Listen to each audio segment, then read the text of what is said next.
राम राम सारे भैया ने।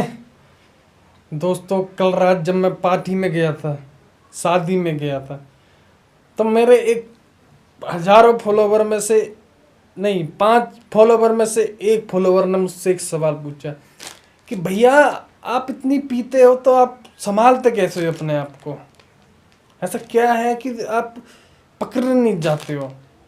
मैंने उसको बताया कि भैया कई लोगों को पीने के सही तरीके नहीं पता होता है और हम वो आपको आज बताना चाह रहे हैं। देखो, अलग अलग मौसम में अलग अलग हिसाब से अलग अलग क्वांटिटी और अलग अलग चीज़ों से लेना पड़ता है, अलग अलग लेना पड़ता है।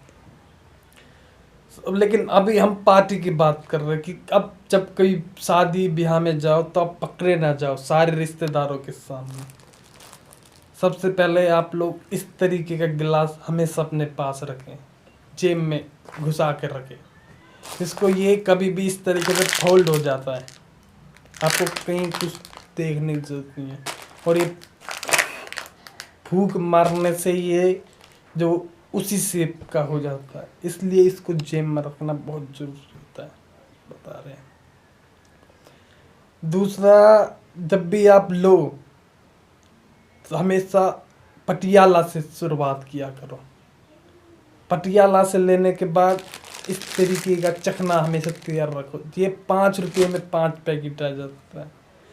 चाहो तो नमक भी ट्राई कर सकते हो और चाय पत्ती भी ले सकते हो तुलसी डाल के, स्वाद मिटाने के लिए जो मुंह से एकदम से चाय की महक आए। कॉफ़ी का यूज़ मत किया करना, कॉफ़ी से महक बिगड़ सकती है, पेट के अंदर उल्टियाँ भी आ सकती है, इसलिए कभी भी कॉफ़ी का यूज़ नहीं करना चाहिए।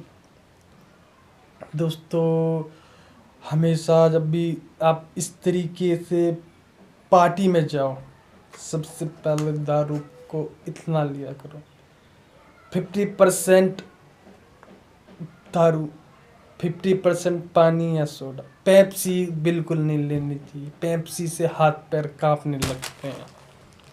ये असर धीरे धीरे होता है, एकदम से नहीं होता। पेप्सी से ज़्यादातर हाथ कांपने लग जाते, इस तरह से कंपन आ जाती है जिससे आप पकड़े भी जा सकते हैं।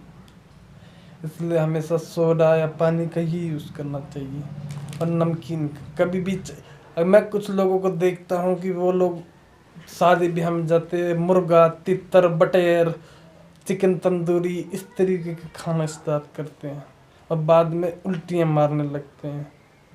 दोस्तों, ये सब चीज़ जब ही खानी चाहिए जब आप थोड़ी दारू पीते हो।